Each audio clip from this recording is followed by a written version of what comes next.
خان سامہ متین نے کہا، دیکھیں جناب، عام طور سے تو صاحب سامنے والے دروازے سے آیا کرتے تھے اور ہال سے ہو کر لائبریری میں جاتے۔ ایسا لگتا ہے کہ ان کو فون استعمال کرنے کی بہت ضرورت تھی، لہٰذا وہ باغ سے ہوتے ہوئے کھڑکی کے راستے اندر آ گئے۔ حضور وہ ایسے تھے بھی، اسی لیے ان سے کسی ایسی حرکت کا ہو جانا تعجب کی بات نہیں۔ ہاں بظاہر تو مقتول مصروف دکھائی دیتا تھا، مگر کیا تم نے کچھ دیر قبل یہ نہیں کہا تھا کہ واردات کی شب تم نے اس میں کسی قسم کی کوئی غیر معمولی چیز نوٹ نہیں کی؟ چہرے پر اداسی سجائے متین نے طارق کی طرف دیکھتے ہوئے کہنا شروع کیا، قیاس یہ بتاتا ہے کہ آپ ہمارے عظیم بیگ صاحب کو نہیں جانتے۔ معافی چاہتا ہوں، پر یہ سب کچھ ہونا ایک عام سی بات تھی۔ صاحب کو سمجھنا اور ان کی حرکات کے عادی ہونے میں مجھے کافی وقت لگا۔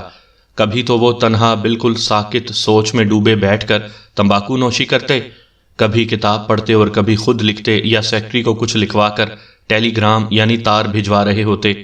یہ تمام کام ایک ساتھ کیا کرتے تھے۔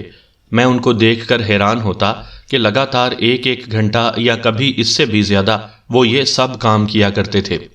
طارق انسپکٹر ظفر کی جانب مڑا، جو ان سے پوچھے گئے سوالات کو توصیفی نظروں سے دیکھ رہا تھا۔ اس گفتگو میں پہلی دفعہ حصہ لیتے ہوئے انسپکٹر نے خان سامہ سے سوال کیا، پھر تم میز پر چائے کا بھرا تھرموس رکھ کر کمرے سے باہر آ گئے، جبکہ تمہارا صاحب کمرے کی تمام لائٹ آن کر کے کھلی کھڑکی کے سامنے فون پر مصروف رہا۔ کیوں، ایسا ہی ہے نا؟ ایسا ہی ہے جناب۔ خان سامہ متین کا انداز پولیس انسپکٹر سے بات کرتے ہوئے بالکل ہی بدل گیا۔ کیا اس تھرموس سے مقتول نے چائے پی تھی؟ طارق نے سوال کیا۔ مجھے نہیں معلوم۔ صبح کمرے کی صفائی کے لیے آنے والی خادمہ کمرے کو ٹھیک کیا کرتی ہے، اب شاید وہ چائے کا مگ بھی دھلا گیا ہوگا، مگر رات یہ تھرموس تقریباً بھرا ہوا تھا۔ انسپکٹر الماری کی جانب بڑھا اور اس کو کھول دیا، وہاں رکھے تھرموس کو اٹھا کر خان سامہ کے سامنے میز پر رکھ دیا۔ کیا یہ مقدار میں اس سے زیادہ بھرا ہوا تھا؟ صبح میں نے ہی اسے الماری میں رکھا تھا، انسپکٹر نے کہا۔ یہ دیکھو، چائے کا تھرموس آدھے سے زیادہ خالی ہے۔ جناب، اس میں سے تو آدھا تھرموس چائے پی جا چکی ہے۔ کیا گھر کے کسی فرد نے؟ طارق نے پوچھا۔ اس کا تو سوال ہی پیدا نہیں ہوتا، متین نے کہا۔ طارق نے نوٹ بک کا ایک نیا صفحہ پلٹ کر کچھ لکھنا شروع کیا، پھر سوال کرنے کی غرض سے سر اٹھایا۔ واردات کی رات مقتول عظیم بیگ نے کیا لباس پہن رکھا تھا؟ صاحب نے شلوار قمیض کے اوپر واسکٹ پہن رکھی تھی۔ تم نے مقتول کو کیا انہی کپڑوں میں آخری دفعہ دیکھا؟ جی ہاں، مگر واسکٹ کے بغیر۔ اکثر وہ اپنے کپڑے لائبریری میں چھوڑ جاتے، جو صبح والی خادمہ اٹھا کر ان کے کمرے میں رکھا کرتی تھی۔ صبح کو؟ طارق نے لفظ دہرائے۔ چونکہ ہم صبح کا ذکر کر رہے ہیں، چنانچہ میرے حساب سے صبح 10 بجے تک مقتول کے کمرے سے غائب ہونے کا کسی کو بھی پتہ نہیں چلا، جب تک ان کی لاش برآمد نہ ہوئی۔ ایسا ہی ہے، ہمارے صاحب بالکل پسند نہیں کرتے تھے کہ کوئی صبح ان کو بیدار کرے یا بغیر مانگے کچھ پیش کرے۔ الگ بیڈ روم میں سوتے تھے، عام طور سے صبح 8 بجے اٹھ کر باتھ روم وغیرہ سے ہو کر 9 بجے سے پہلے نیچے آ جاتے، مگر ایسا بھی ہوا کہ وہ 10 بجے تک سوتے رہے۔ بیگم عظیم بیگ البتہ باقاعدگی سے صبح 7 بجے اٹھائی جاتیں۔ خادمہ ان کے کمرے میں چائے کی ٹرے لے جایا کرتی تھیں۔ کل بیگم صاحبہ نے معمول کے مطابق سٹنگ روم میں تقریباً 8 بجے صبح کا ناشتہ کیا۔ گھر کے ہر ایک فرد نے فرض کر لیا تھا کہ مقتول ابھی تک سو رہا ہے۔ پھر مالی ایمان خان نے اس لرزہ خیز واردات کی خبر دی۔ ایک اور بات بتاؤ، طارق نے سوال کیا۔ تم کہتے ہو کہ اس رات سونے سے پہلے خود تم نے ہی سامنے کا بڑا دروازہ لاک کیا تھا۔ کیا صرف یہی ایک لاک لگایا جاتا تھا؟ جی جناب، اندر سے صرف یہی ایک لاک لگایا جاتا ہے، مگر پچھلے دنوں دروازوں میں اندر سے کنڈیاں کافی سمجھی جاتی ہیں، جو میں لگا چکا تھا۔ اس کے ساتھ گھر کے نچلے حصے کی ساری کھڑکیوں کو بھی بند کر دیا تھا۔ اگلی صبح سب کچھ ویسا ہی پایا گیا۔ بس مجھے اتنا ہی معلوم کرنا تھا۔ متین، تم نے تو قابل تعریف حد تک بہت وضاحت سے ہر ایک بات بتائی۔ اب اگر ہمیں کچھ اور پوچھنا ہو تو تم ادھر ہی ہوگے نا؟ جی سرکار، میں ہر وقت حاضر ہوں۔ خان سامہ متین نے بالآخر سکون کا سانس لیا اور اٹھ کر چل دیا۔ طارق نے بھی سامنے رکھی آرام دہ کرسی پر بیٹھتے ہوئے زور سے سانس لی۔ اچھا انسپکٹر، طارق نے کھڑے ہوتے ہوئے کہا، آپ اس کیس پر غور کیجئے، میں ذرا بیڈ روم دیکھتا ہوں۔ ہو سکتا ہے میری عدم موجودگی میں اچانک اس معمے کی چابی میرے ہاتھ لگ جائے، مگر انسپکٹر صاحب ایک بات نوٹ کر لو، اگر کبھی تم نے یہ پتہ لگا لیا کہ ایک شخص جوتا کپڑے پہن کر تیار تو ہوا، پر منہ میں نقلی دانت لگانا بھول گیا، تو مجھے لات مار کر قریبی پاگل خانے میں داخل کروا دینا۔ سامعین کرام، آپ سن رہے ہیں اردو کہانی قاتل و مقتول۔ یہ اس سلسلے کی قسط نمبر 2 ہے۔ مجھے امید ہے آپ کو میری یہ کاوش پسند آئے گی۔ آپ نے اگر ابھی تک میرا چینل مائی وائس سبسکرائب نہیں کیا تو ابھی میرے چینل کو سبسکرائب کر کے بیل نوٹیفیکیشن آن کر لیجئے تاکہ آنے والی ہر نئی کہانی کی اطلاع بر وقت آپ تک پہنچ سکے۔ طارق لائبریری کا زینہ چڑھتے ہوئے اس تمام گورکھ دھندے پر سوچتا رہا۔ اس کے دماغ میں قیاسات کی ایک یلغار تھی، مگر اسے امید تھی کہ وہ یہ کیس حل کر لے گا۔ سیڑھیاں چڑھ کر وہ مقتول عظیم بیگ کے کمرے میں داخل ہوا۔ بستر کی چادر کھڑکی سے اندر آتی ہوئی سورج کی روشنی سے چمک رہی تھی۔ یہ روشنی بیڈ ٹیبل پر رکھے شیشے کے پیالے اور اس کے پانی کو بھی خیرہ کر رہی تھی، جس میں مقتول کے مصنوعی دانت تھے۔ 2 کرسیوں میں سے ایک پر بے ترتیبی سے کپڑے رکھے ہوئے تھے۔ سنگھار میز پر بھی اشیاء بے ترتیب نظر آئیں، جیسے جلدی میں جانے والے شخص کی کہانی کہہ رہی ہوں۔ طارق نے تمام توجہ اب مصنوعی دانتوں کے پیالے پر مرکوز کر لی۔ کافی دیر تک وہ پیالے کو دیکھتا رہا، پھر بیڈ کی دونوں جانب رکھی گئی الماریوں کا معائنہ کیا، جن میں زیادہ تر نفیس ملبوسات تھے۔ اچانک اس کی نظر اوپر کے شیلف پر پیٹنٹ لیدر کے خاصے استعمال شدہ اور حال ہی میں پالش کیے گئے ایک جوتے کے جوڑے پر پڑی۔ یہ وہ جوتے تھے جو انسپیکٹر کے مطابق وقوعے کی رات مقتول نے پہن رکھے تھے۔ جوتوں کے اوپری حصے میں کسی چیز نے اس کی توجہ مبذول کروا لی۔ طارق نے جوتوں کو پلٹا کر ان کی پیمائش کی اور بہت غور سے تلووں کے نیچے معائنہ کیا۔ اس کو دونوں پیروں کے جوتوں میں ایڑی اور تلوے کے درمیان خفیف سی لال مٹی کے ذرات نظر آئے۔ طارق نے جوتے فرش پر رکھے، منہ سے سیٹی بجاتے ہوئے کھلی کھڑکی کی طرف چلا آیا۔ کچھ دیر باہر کا منظر خالی نظروں سے دیکھا، پھر اٹھ کر کپڑوں کی الماری کا باریک بینی سے جائزہ لیا۔ اس کے بعد وہ خالی کرسی پر سر ہاتھوں میں لیے نیچے فرشی قالین کو کچھ دیر بے مقصد تکتا رہا۔ آخر کار اٹھ کر بغلی دروازے سے گزر کر بیگم عظیم کے کمرے میں داخل ہو گیا۔ سرسری نظر سے اندازہ ہوتا تھا کہ خواتین کے زیر استعمال وہ تمام اشیاء جو سنگھار میز کی زینت ہوا کرتی ہیں کافی جلدی میں وہاں سے اٹھائی گئی ہیں۔ بیڈ اور کرسیاں خالی کمرے کا نوحہ پڑ رہی تھیں۔ طارق نے بیڈ پر بیٹھ کر نوٹ بک نکالی اور برق رفتاری سے اس کمرے اور ساتھ مقتولہ والے بیڈ روم کا خاکہ بنا لیا۔ یہاں کا بیڈ مشترکہ دروازے اور کھڑکی کے درمیان تھا، جس کا سرہانہ دونوں کمروں کی دیواروں کے ساتھ تھا۔ طارق نے غور سے تکیوں کو دیکھا، پھر ارادتاً بیڈ پر لیٹ کر کمرے کے کھلے دروازے سے ساتھ والے کمرے کو دیکھنے لگا۔ اس کے بعد دوبارہ بیڈ پر بیٹھ کر نوٹ بک میں کچھ لکھا، پھر گھوم کر عظیم بیگ کے کمرے میں داخل ہوا اور خادم کی تلبی کی گھنٹی بجائی۔ متین، تمہاری مدد درکار ہے، طارق نے خانسامہ کے آنے پر کہا۔ کسی خادمہ کو بیگم عظیم کے پاس بھیج کر ان سے ملاقات کروا دو، چند ضروری سوالات کرنے ہیں۔ بہت بہتر جناب، ابھی بھجواتا ہوں۔ خانسامہ کے جاتے ہی طارق کمرے میں ٹہلنے لگا۔ اس کے اندازے سے پہلے ہی ایک عورت کمرے میں داخل ہوئی۔ میرا نام صالحہ ہے جناب، میں بیگم صاحبہ کو صبح کی چائے دیا کرتی ہوں۔ ٹھیک ہے، طارق نے پرسکون انداز میں کہا۔ صالحہ، یہ بتاؤ کل صبح 7 بجے تم کمرے میں چائے لے کر گئیں تو کیا اس وقت صاحب کے اور اس کمرے کا یہ درمیانی دروازہ کھلا ہوا تھا؟ صالحہ نے فوراً ہی جواب دیا، جی ہاں، وہ کھلا ہوا تھا اور ہمیشہ کی طرح سے میں نے اس کو بند کیا تھا۔ پھر میں چائے کی ٹرے لے کر بیگم صاحبہ کے کمرے میں داخل ہوئی۔ بیگم کے بیڈ کے قریب میرے دائیں جانب کا دروازہ ہمیشہ کی طرح کھلا ہوا تھا۔ میں نے اندر دیکھے بغیر اس مشترکہ دروازے کو بند کر دیا۔ میرا ایسا کرنا احکامات کی تعمیل تھی، روزمرہ کی بات تھی۔ بیگم صاحبہ بے خبر گہری نیند سو رہی تھیں، پھر میں نے پردے کھولے۔ ٹھیک ہے، صالحہ کی کہانی طارق نے بہت انہماک سے سنی۔ جب تم بیگم صاحبہ کو چائے پیش کرنے گئی تھیں تو کیا اس وقت تمہارے صاحب کو اپنے کمرے میں موجود ہونا چاہیے تھا؟ معافی چاہوں گی، یہ مجھے معلوم نہیں۔ یہ حقیقت ہے کہ کسی نے بھی تو مقتول کی گمشدگی محسوس نہیں کی، طارق نے کہا۔ بہرحال صالحہ، تمہارا شکریہ۔ کوئی بات نہیں جناب، امید ہے کہ آپ صاحب کے قاتل جلد پکڑ لیں گے، مگر مجھے ان کے اس طرح سے گزر جانے کا بالکل بھی افسوس نہیں، خادمہ نے خاصی غصیلی آواز سے کہا۔ غصے میں ہاتھ چلاتے ہوئے اور چہرے پر نفرت انگیز تاثر سجائے کمرے سے باہر چلی گئی۔ طارق کچھ دیر کمرے میں ٹھہرا رہا، پھر اٹھ کر باہر چل دیا۔ طارق کو گزرگاہ کی دوسری جانب 2 عدد بیڈ روم دکھائی دیے۔ سامنے والے کمرے کا دروازہ کھول کر طارق اندر داخل ہو گیا۔ کمرہ کیا تھا؟ بے ترتیبی کا ایک نمونہ۔ ایک طرف مچھلی پکڑنے والی راڈیں، ڈوریں اور دوسری جانب کتابیں نظر آئیں۔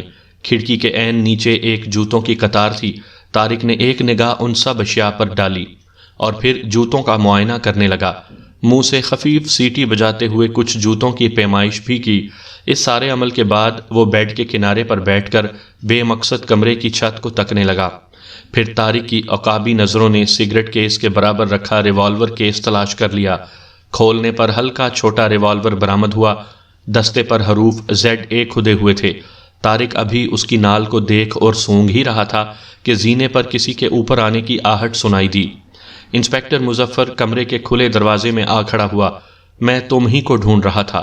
طارق کے ہاتھ میں ریوالور دیکھ کر حیرانی سے بے ساختہ پوچھا، ارے یہ کس کا ہتھیار ہے میاں؟ یہ کمرے کے مکین ظفر علی کا ہے۔ طارق نے دستے پر کھدے حروف پر ہاتھ پھیرتے ہوئے جواب دیا، یہ کارنس پر رکھا ہوا تھا، میں نے تو کیس کھولتے وقت اسے ایک چھوٹا ہتھیار سمجھا۔ آخری دفعہ کے استعمال کے بعد دیکھو کتنی مہارت سے اس کو صاف کیا گیا ہے۔ انسپکٹر، مجھے تو ان آتشی ہتھیاروں کی کوئی خاص معلومات نہیں، آپ ہی کچھ بتائیے۔ میں تھوڑا بہت تو جانتا ہی ہوں۔ طارق سے ریوالور لے کر دیکھتے ہوئے انسپکٹر نے اس میں سے ایک گولی نکال کر ہتھیلی پر رکھی، پھر اپنے ویسٹ کوٹ کی جیب سے ایک گولی نکال کر ظفر علی کے ریوالور کی گولی کے برابر رکھ دی۔ سامنے کی جانب سے وہ گولی گھسی ہوئی تھی۔ نئی رگڑ کے چمکدار نشانات بالکل واضح نظر آ رہے تھے۔ کیا یہی ہے؟ طارق جھک کر انسپکٹر کی ہتھیلی پر دھری گولی کو دیکھنے لگا۔ بالکل، یہ گولی 1 گھنٹے قبل مقتول کی کھوپڑی کے پچھلے حصے سے نکال کر مقامی پولیس آفیسر کو دی گئی تھی۔ تم گولی کے اگلے حصے میں جو چمکدار نشانات دیکھ رہے ہو وہ ڈاکٹر کے اوزاروں کے، اور یہ دوسرے نشان نال کی رگڑ کے ہیں۔ دونوں گولیوں کا موازنہ نہ کرو تو بالکل ایک سی نظر آئیں گی، ایک ہی کیلیبر کی۔ کچھ دیر تو دونوں خاموشی سے ایک دوسرے کو تکتے رہے، پھر طارق نے کہا، یہ تو کوئی اصرار نہیں، حد درجے کا پاگل پن ہے۔ وقوعہ کی شب تمام ثبوت کے ساتھ جیسا کہ ہمیں بتایا گیا، ظفر علی کو عظیم بیگ نے کار میں کراچی بھیجا۔ وہ قتل کی واردات کے کئی گھنٹوں کے بعد واپس پہنچا۔ بلا شک و شبہ ایسا ہی ہے، انسپکٹر نے زور دے کر کہا۔ اب گولی اور ریوالور یہ کہانی سنا رہے ہیں کہ ظفر علی کراچی گیا ہی نہیں، وہ کسی طرح رات کے وقت گھر میں داخل ہوا۔ بیگم عظیم یا کسی کو بھی اس کی آمد کا علم نہ ہو سکا۔ عظیم بیگ کو اٹھایا یا وہ تیار ہو کر گھاس کے قطع میں اس کے ہمراہ چلا، جہاں پھر اسی ریوالور سے اس نے قتل کر کے آلہ قتل اچھی طرح صاف کیا۔ کسی کو جگائے بغیر گھر میں واپس آیا، ہتھیار کو اپنے کیس میں رکھ کر آتش دان کے کارنز پر اس طرح سے رکھا کہ پولیس والوں کے کمرے میں داخل ہوتے ہی بالکل واضح نظر آ جائے، پھر وہاں سے فرار ہو کر سارا دن کار میں گھومتا رہا اور صبح واردات سے لا تعلق کسی وقت معصوم شکل لیے گھر واپس آیا۔ ہاں، وہ کتنے بجے واپس آیا تھا؟ طارق نے انسپکٹر سے سوال کیا۔ صبح 9 بجے کے کچھ دیر بعد، انسپکٹر نے بہت موڈ میں مسکراتے ہوئے کہا۔ طارق صاحب، افسوس سے کہنا پڑتا ہے کہ آپ کا یہ نظریہ شروع میں ہی بودھا نظر آتا ہے، کیونکہ قتل کے وقت ظفر علی واردات سے 50 سے 100 میل کی دوری پر تھا، وہ حقیقتاً کراچی ہی میں تھا۔ آپ کیسے جانتے ہیں؟ وہ ایسے کہ گزشتہ رات میں نے اس سے سوالات پوچھے تھے اور اس کی کہانی نوٹ کر لی تھی۔ وہ پیر کی صبح 6:30 بجے کراچی پہنچ گیا تھا۔ ارے نہیں انسپکٹر، طارق نے بھننا کر کہا، مجھے اس کی کسی بات کی کوئی پرواہ نہیں۔ اب اس کہانی پر کیسے یقین کر لیں کہ واقعی وہ کراچی گیا تھا؟ طارق میاں، اب تم کو کچھ بتانے میں قطعاً کوئی مذائقہ نہیں۔ مقتول نے رات سونے سے قبل اپنی بیوی کو بتایا تھا کہ اس نے اپنا خیال بدل کر اب ظفر علی کو ضروری معلومات حاصل کرنے کے لیے کراچی بھیج دیا ہے، جو ایسے شخص کے بارے میں تھیں جو اگلے روز کسی بحری جہاز سے روانہ ہونے والا تھا۔ گھر بھر میں اب یہ ایک ظفر علی ہی رہ گیا تھا جو مجھے دستیاب نہیں تھا، لہٰذا معاملہ مزید آگے بڑھانے سے قبل میں نے بعض باتوں کی تحقیق کے لیے سب سے پہلے اپنے ساتھیوں کے ذریعے معلوم کروایا کہ ظفر کہاں ہے۔ مطلوبہ حلیہ کا شخص ظفر علی کے نام سے صبح 6:30 بجے ہوٹل میٹروپول آیا، عظیم بیگ کی ملکیتی کار ہوٹل گیراج میں کھڑی کی، ناشتے کے بعد بندرگاہ چلا گیا، کسی حارث نام کے آدمی کے بارے میں کئی ایک جہاز راں کمپنیوں کے دفاتر میں پوچھ گچھ کرتا پھرا، 1:15 بجے دن واپس ہوٹل آ کر کھانا کھایا، پھر جلد ہی کار میں واپس چلا گیا۔ ایک جہاز راں کمپنی کے مطابق کسی حارث نامی شخص کے لیے ایک نشست محفوظ کرائی گئی تھی، مگر اس نام کا کوئی شخص بھی اس روز بندرگاہ سے کسی بھی مسافر بردار جہاز میں نہیں چڑھا۔ کچھ سمجھ آئی طارق صاحب؟ طارق نے اسبات میں سر ہلا دیا۔ اسی اثنا میں ایک شخص کمرے میں داخل ہوا۔ خالد برنی اپنے قد کاٹھ، بڑی اور ذہانت سے بھرپور آنکھیں، چہرہ مہرہ، بالوں کے درمیان سے نکالی گئی مانگ اور ہونٹوں میں دبائے ہوئے سگار سے کوئی شاعر نظر آتا تھا۔ کالج چھوڑنے کے بعد اخبار میں ضرورت ہے کہ اشتہار سے یہ عظیم گروپ سے وابستہ ہو گیا۔ تھوڑے ہی عرصے بعد پرائیویٹ سیکرٹری کے درجے پر فائز ہو گیا۔ طارق اور خالد کی نظریں چار ہوئیں۔ میں اور انسپکٹر صاحب بات کر رہے تھے کہ عظیم بیگ کے قتل میں یہ ریوالور بھی آلہ قتل ہو سکتا ہے، مگر مجھے بتایا گیا ہے کہ یہ تو بہت مقبول ماڈل ہے اور اس وقت بھی ایسے کئی ایک ہتھیار اس شہر میں لوگوں کے پاس موجود ہوں گے۔ خالد نے اپنی پتلون کی جیب میں ہاتھ ڈال کر ایک بھدا سا پستول نکال کر کہا، جی جناب، انسپکٹر صاحب صحیح کہہ رہے ہیں، اس وقت بھی پستول اور ریوالور بہت سارے لوگوں کی جیبوں میں ہوں گے۔ بات کرتے ہوئے طارق کے ہاتھوں میں ہتھیار دیتے ہوئے کہا، دیکھیں کتنا ہلکا، خیال رہے طارق صاحب یہ بھرا ہوا ہے۔ اب تو یہ کئی سالوں سے 24 گھنٹے میرے ساتھ رہتا ہے، کیونکہ ہر وقت یہ خطرہ رہتا ہے کہ کوئی چھپ کر عظیم بیگ پر وار کرے گا۔ اور اب خالد برنی نے افسردہ لہجے میں کہا، اب جب میں موجود نہیں تھا تو وہ کام دکھا گئے۔ دیکھیں طارق صاحب، تھوڑی دیر خاموش رہنے کے بعد اس نے کہا، میں کچھ ایسی چیزیں بتا سکتا ہوں جو آئندہ آپ کے کام آ سکتی ہیں۔ اوہ اچھا، تو سب تفصیلاً بتاؤ۔ طارق نے قریب رکھے اسٹول کو گھسیٹ کر اس پر بیٹھتے ہوئے کہا، پچھلے چند ہفتوں سے عظیم بیگ صاحب کے رویے میں واضح تبدیلی محسوس کی جا رہی تھی۔ جتنا میں مقتول کو جانتا ہوں کوئی نہیں جان سکتا۔ ان کے کاروباری امور اور معاملات میں میرا ہر وقت کا ساتھ تھا۔ کیا ان کا کوئی دوست بھی تھا؟ طارق نے پوچھا۔ باقاعدہ تو کوئی دوست نہیں تھا، البتہ جان پہچان بہتوں سے تھی۔ بڑے بڑے لوگ اکثر ملنے آتے اور ان کی کشتی میں سیر کو جاتے، مگر دل کی بات بتانے والا بے تکلف دوست ایک بھی نہیں تھا۔ جو بات مجھے کھٹکتی ہے وہ یہ کہ کچھ مہینوں سے مقتول پر ایک نامعلوم فکر طاری رہتی، جیسے دماغ پر کوئی بوجھ ہو۔ معمولی باتوں پر غصہ کیا کرتے، ایسا لگتا تھا کہ درپیش مسائل کو وہ حل کرنے سے قاصر ہیں۔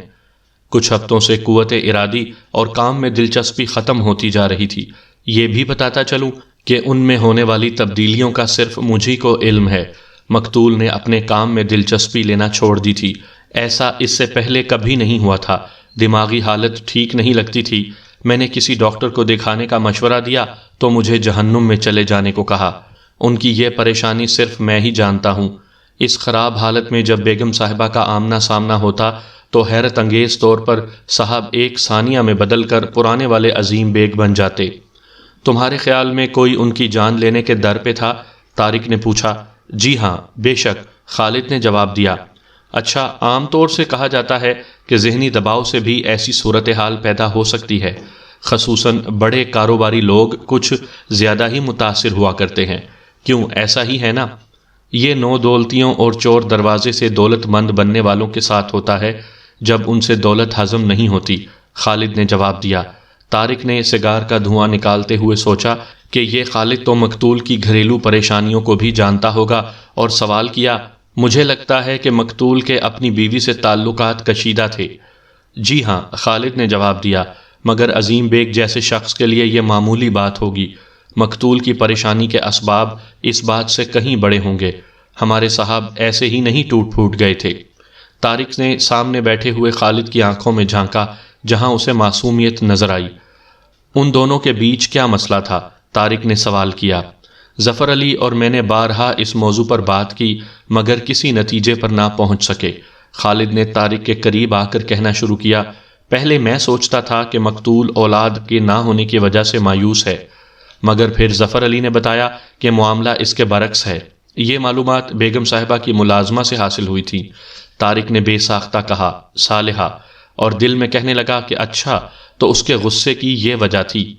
ہم پھر وہیں آتے ہیں جو تم بتا رہے تھے۔ تم کہتے ہو کہ مقتول کچھ عرصے سے خوف و دہشت میں مبتلا تھا۔ اس کی کیا وجوہات ہو سکتی ہیں؟ کیا کبھی کسی نے کوئی دھمکی دی؟ مجھے معلوم نہیں، خالد نے کہا۔ ہاں، کوئی فکر، کوئی تجسس ضرور تھا جو ان کو بے آرام رکھتا تھا۔ انہوں نے کسی قسم کی حفاظتی تدابیر اختیار نہیں کی، بلکہ جلد از جلد اس سسپینس کا خاتمہ چاہا۔ آخر وہ کیوں راتوں کو لائبریری کی کھلی کھڑکی کے عین سامنے سفید قمیض پہن کر بیٹھا کرتے تھے تاکہ آسانی سے کسی کی گولی کا نشانہ بن سکیں؟ سوال ہے کہ کس کی گولی سے اور کیوں؟ ایک پھیکی مسکراہٹ لیے خالد نے طارق کو دیکھتے ہوئے بیان جاری رکھا۔ آپ ان کے قریب رہتے تو بخوبی اندازہ لگاتے۔ میاں والی کے قریب عظیم بیگ کی کوئلہ کی کانوں کی مثال دیتا ہوں۔ مزدور مردوں، عورتوں اور بچوں نے کسی بات سے تنگ آ کر جب مظاہرے اور ہڑتالیں کی تو سب کو فارغ کر دیا گیا اور کسی قسم کا کوئی فنڈ وغیرہ بھی نہیں دیا۔ پھر جو مزدور فاقے زدہ کہیں اور کام نہ ملنے پر دوبارہ آئے تو اپنی شرائط پر نئے سرے سے بھرتی کیا گیا۔ عظیم بیگ صاحب کا یہ مزدور دشمن اور انسانیت سوز روپ کئی ممکنہ جانی دشمن پیدا کروا سکتا ہے۔ یاد رکھیے طارق صاحب، یہ لوگ سالوں اپنے دشمن کو ٹھکانے لگانے کے مواقع کی تلاش میں رہتے ہیں۔ انہی لوگوں نے پچھلے دنوں وزیر آباد میں ایک بڑے کاروباری شخص کو ڈائنامائٹ سے اڑا دیا تھا، جس نے 10 سال قبل لائل پور یعنی موجودہ فیصل آباد میں واقع ایک مل میں لوگوں کی بے جا چھانٹی کرائی تھی۔ کیا آپ سمجھتے ہیں کہ دریا و صحرا ان لوگوں کو روک سکتے ہیں؟ نہیں جناب۔ یہ بات مقتول بہت اچھی طرح سے جانتے تھے کہ کئی طرح کے خطرناک لوگ ان کی جان لینے کے در پہ تھے۔ مجھے یقین ہے کہ ان کے ہاتھ کسی طرح اس بات کا ثبوت آ چکا تھا کہ خطرہ آس پاس منڈلا رہا ہے۔ میں سمجھنے سے قاصر ہوں کہ یہ سب جانتے ہوئے بھی وہ یوں کھلے بندوں خطرے کے سامنے کیوں چلے گئے؟ اپنے بچاؤ کے اقدامات کیوں نہیں کیے؟ خود باغ میں جا کر کیوں رات کو قاتل کی گولی کا نشانہ بن گئے؟ خالد کا بیان ختم ہوا۔ طارق نے کچھ دیر بولنے سے اجتناب کیا۔ دونوں کے سگاروں سے ہلکا نیلا دھواں نکل رہا تھا۔ آخرکار طارق کھڑا ہوا اور کہا، تمہارا یہ نظریہ سمجھ میں آنے والا ہے، میری تحقیق میں کام آئے گا۔ سوال یہ ہے کہ کیا تمام حقائق اس میں فٹ بیٹھتے ہیں؟ ہاں، البتہ میں اتنا ضرور جان گیا ہوں کہ عظیم بیگ کو ارادتاً قتل کیا گیا ہے۔ یہ ایک بہت غیر معمولی اور عیارانہ جرم ہے۔ خالد، میں تمہارا تہہ دل سے مشکور ہوں۔ انشاءاللہ آئندہ بھی بات کریں گے۔ آج طارق کی تفتیش کا دوسرا دن تھا۔ خالد برنی سے ملاقات کے بعد سے کوئی خاص پیش رفت نہیں ہو سکی تھی۔ ندیم برق کے ہمراہ دوپہر کو ہوٹل سے جام محل کی جانب چہل قدمی کرتے ہوئے راستے سے کچھ اشیاء خریدی۔ ایک فوٹو اسٹوڈیو میں جا کر فوٹوگرافر سے رازداری سے کچھ باتیں کی۔ ایک مقامی ٹیلی فون ایکسچینج سے کچھ معلومات حاصل کی۔ اس قتل کیس کے بارے میں ندیم سے کوئی زیادہ بات نہیں ہوئی، نہ ہی طارق نے اپنی آئندہ تفتیشی حکمت عملی اور اب تک کی حاصل کردہ معلومات کا کوئی ذکر کیا۔ سفید محل سے واپس ہوٹل آ کر طارق نے روزنامہ خبر کے نمائندے کو تمام معلومات سے آگاہ کیا۔ پھر رات کا کھانا ندیم برق کے ساتھ کھایا اور سونے سے قبل کچھ وقت تنہائی میں غور و فکر کرتے گزارا۔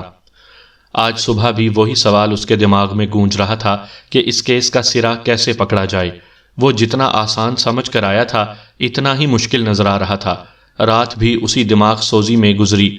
مشکل سے چند گھنٹے آنکھ لگی۔ صبح کی چمکدار دھوپ نے کچھ تر و تازگی بخشی۔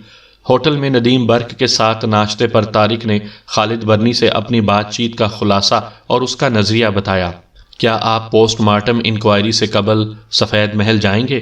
میں اپنا کیمرہ لے آؤں، پھر اکٹھے وہاں چلیں گے، طارق نے کہا۔ ہاں کیوں نہیں، ندیم برق بولے۔ دونوں سفید محل کی جانب پیدل چل دیے۔ گھنے درختوں کے پس منظر میں سفید محل کی لال چھت بہت بھلی لگ رہی تھی۔ اندر داخل ہوتے ہی دور سے ظفر علی اور خالد برنی صدر دروازے پر کھڑے گفتگو کرتے نظر آئے۔ پورچ کے سائے میں سر سے پیر تک سیاہ لباس میں ملبوس ایک خاتون کھڑی نظر آئیں اور وہ جان گیا کہ یہ سیاہ پوش کون ہو سکتی ہیں۔ پورچ تک آنے پر خاتون نے پہلے ندیم برق سے کچھ بات کی، پھر طارق کی جانب متوجہ ہوئیں۔ مجھے امید ہے کہ تم کامیاب ہوگے۔ کیا تم بھی ایسا ہی خیال کرتے ہو؟ بیگم عظیم، مجھے یقین ہے کہ میں ایسا ہی کروں گا۔ انشاءاللہ کامیاب ہونے کے بعد آپ سے ملوں گا اور تفصیلات بتاؤں گا، کیونکہ حقائق چھپنے سے قبل آپ کے علم میں آنا ضروری ہے۔ تم جب چاہو آ سکتے ہو۔ آپ کا بے حد مشکور ہوں کہ اس کیس کو حل کرنے کے لیے آپ نے یہاں ہر ایک سے پوچھ گچھ کی اجازت دے رکھی ہے۔ میں آپ سے وہ سوال پوچھوں گا جو شاید ابھی تک نہ پوچھے گئے ہوں۔ ٹھیک ہے، بیگم عظیم نے کہا۔ آپ کے شوہر نے حال ہی میں بینک سے بھاری رقم نکلوائی تھی جو کہ اس وقت بھی یہاں موجود ہے۔ کیا آپ بتا سکتی ہیں کہ یہ رقم کس مقصد کے لیے نکلوائی گئی تھی؟ اس سوال پر بیگم عظیم حیرت زدہ ہو گئیں۔ مجھے قطعاً علم نہیں۔ آپ کیوں حیران ہوئیں؟ میرے خیال سے میرے شوہر گھر میں بس ضرورت کے مطابق رقم رکھتے تھے۔ اتوار کی شب باہر جانے سے کچھ دیر پہلے وہ میرے پاس آئے کسی بات پر جھلائے ہوئے لگتے تھے۔ آتے ہی مجھ سے پوچھا کہ کیا اس وقت میرے پاس نقدی یا سونا ہوگا جو وہ اگلے روز واپس کر دیں گے۔ کیا انہوں نے یہ نہیں بتایا کہ نقدی اور سونا انہیں کیوں درکار ہے؟ نہیں۔ میری دی ہوئی رقم اپنی جیب میں ڈالتے ہوئے کہا کہ ظفر علی کار میں چاندنی رات کو سیر کا جانے کا کہہ رہا ہے، شاید رات کو اس طرح مجھے ٹھیک سے نیند آ جائے۔ اس گفتگو کے بعد وہ ظفر علی کے ساتھ نکل گئے۔ میرے لیے یہ عجیب بات تھی کہ ان کو اتوار کی رات رقم کی ضرورت کیوں پڑ گئی۔ پھر اس بات کو میں بھول گئی، اب تم نے یہ سوال پوچھا تو یاد آیا۔ بے شک یہ بات بہت عجیب ہے، طارق نے ندیم برق کی جانب دیکھتے ہوئے کہا، جو بیگم عظیم سے کچھ کہنا چاہ رہے تھے۔ ان کے برابر سیکرٹری ظفر علی کھڑا نظر آیا، جو اب بھی خاصا پریشان اور تھکا ہوا لگ رہا تھا۔ طارق اس کی طرف بڑھا اور براہ راست واردات سے متعلق گفتگو شروع کر دی۔ خالد برنی نے اس قتل کیس سے متعلق اپنے محسوسات اور نظریات مجھے تفصیلاً بتلائے ہیں۔ کیا تم بھی یہ محسوس کرتے ہو کہ مقتول کا ذہن کسی مسئلے یا پریشانی سے متاثر ہو گیا تھا؟ مثلاً یہی کہ اتوار کی رات تم کو یوں آدھی رات کو کراچی بھیجنا کیا غیر معمولی بات نہیں؟ تقریباً 10 بجے شب ظفر علی نے وقت کی تصحیح کی۔ جناب، وہ اگر مجھے 12:30 بجے رات بستر سے اٹھا کر کہیں چلنے کو کہتے تو بھی قطعاً کوئی حیرت ناک بات نہ ہوتی۔ عظیم بیگ ایسے ہی شخص تھے جو اس قسم کے ڈرامائی ایکشن لیتے رہتے تھے۔ بس انہوں نے اچانک فیصلہ کیا کہ ہر قیمت پر پانی کے جہاز کی روانگی سے قبل حارث سے معلومات حاصل کرنا ضروری ہے۔ یہ حارث کون ہے؟ کسی کو معلوم نہیں، حتیٰ کہ خالد نے کبھی اس شخص کا نام نہیں سنا اور نہ عظیم نے کبھی یہ نام لیا۔ مجھے صرف اتنا معلوم ہے کہ کراچی میں حارث سے جہاز کی روانگی سے قبل ملنا تھا۔ طارق نے آہستگی سے اپنے اطراف میں دیکھا کہ آس پاس کوئی سن تو نہیں رہا۔ دیکھو ظفر، تم میرے یہاں آنے کا مقصد جان چکے ہو۔ مجھے انکوائری مکمل کر کے جلد از جلد رپورٹ بھیجنی ہوگی، لہٰذا برا نہ مانو اور اس جملے کے سیاق و سباق کو اچھی طرح سے یاد کر کے دہراؤ۔ ظفر نے اسبات میں سر کو جنبش دی۔ میں کچھ نہیں جانتا، نہ ہی برا مناتا ہوں۔ آپ کا سوال بجا ہے۔ اس سلسلے میں جو بات ہوئی وہ پہلے ہی انسپیکٹر کے علم میں ہے۔ بیگ صاحب نے پہلے ہی کہہ دیا تھا کہ وہ مجھے اس سارے گورکھ دھندے کا کچھ نہیں بتائیں گے۔ میرے ذمہ صرف اتنا کام تھا کہ زمان حارث کا معلوم کروں اور پوچھوں کہ معاملات کہاں تک پہنچے، اور سند کے طور پر اس کی جانب سے کوئی خط یا پیغام لے کر آؤں۔ مجھے یہ بھی پیشگی بتا دیا گیا تھا کہ ممکن ہے وہ نہ پہنچے، اور اگر آ جائے تو ایسی حالت میں ہر لمحہ اہم ہے۔ اب آپ بھی جان گئے جو مجھے معلوم ہے۔ یہ گفتگو تو اس بات چیت سے پہلی ہوئی ہوگی نا، جب اس نے اپنی بیوی کو بتایا کہ تم اس کو سیر کی غرض سے لے جانا چاہتے ہو۔ تمہاری اس ڈیوٹی کو یوں عظیم بیگ نے اپنی بیوی سے کیوں چھپایا؟ طارق نے ظفر کی طرف دیکھتے ہوئے اپنی جیب سے چند چھوٹے کاغذات نکالے۔ ظفر، یہ کاغذ کبھی تم نے دیکھے؟ غور سے دیکھ کر بتانا، کیا خیال ہے یہ کہاں سے آئے ہوں گے؟ ظفر علی نے بہت دلچسپی سے ان کاغذات کو الٹ پلٹ کر دیکھا۔ یہ تو اسی سال کی کسی ڈائری کے اوراق ہیں جن پر کچھ لکھا بھی نہیں ہوا۔ ایسی ڈائری تو یہاں کسی کے پاس نہیں، یہ کہاں سے مل گئی؟ گھر کے کسی بھی فرد کے پاس ایسی ڈائری ہو سکتی ہے جس کا شاید تمہیں نہ پتہ ہو۔ مجھے لگتا تھا کہ یہ تمہارے علم میں نہیں ہوگا کہ یہ کس کے ہیں۔ ہاں، اگر تم ان کو پہچان جاتے تب ایک حیران کن بات ہوتی۔ طارق نے گفتگو ختم کر دی۔ سامنے سے بیگم عظیم آ رہی تھیں۔ میرے خیال میں اب ہمیں چلنا چاہیے۔ مقتول کی شناخت بیوہ کر چکی تھیں۔ ایک آدھ مرتبہ ان کی آنکھیں نم بھی ہو گئیں، مگر آواز آخر تک صاف رہی۔ اتوار کی شب آخری بار بات ہوئی تھی اور بتایا تھا کہ وہ سیر کے لیے باہر جا رہے ہیں۔ کیوں؟ تفتیشی افسر نے بے ساختہ پوچھا۔ میرے شوہر کبھی اپنے معاملات مجھے نہیں بتایا کرتے تھے۔ وہ سمجھتے تھے کہ ان سے مجھے قطعاً کوئی دلچسپی نہیں، اس لیے یہ میرے لیے حیران کن بات تھی جب انہوں نے بتایا کہ اب چاندنی رات کی سیر کا ارادہ بدل کر ظفر علی کو کراچی بھیج دیا ہے۔ یہ بھی کہا کہ اگر کوئی حادثہ وغیرہ نہ پیش آیا تو ظفر وقت پر کراچی پہنچ جائے گا۔ کیا اس کے علاوہ بھی کچھ کہا؟ جہاں تک مجھے یاد ہے نہیں۔ مجھے سخت نیند آ رہی تھی، لہٰذا دوبارہ فوری ہی سو گئی۔ آخری چیز جو یاد ہے وہ یہ کہ میرے شوہر نے اپنے کمرے کی روشنی گل کی، اس کے بعد پھر ان کو زندہ نہیں دیکھا۔ اور آپ نے اسی شب کسی قسم کا شور شرابہ سنا؟ جی نہیں، ملازمہ کے صبح 7 بجے چائے لے کر آنے سے آنکھ کھلی۔ اس نے شوہر کے کمرے میں جانے والا دروازہ بند کر دیا تھا۔ عام دنوں کی طرح سے میرا خیال تھا کہ وہ ابھی تک سو رہے ہیں، کیونکہ اکثر وہ صبح دیر تک سویا کرتے تھے۔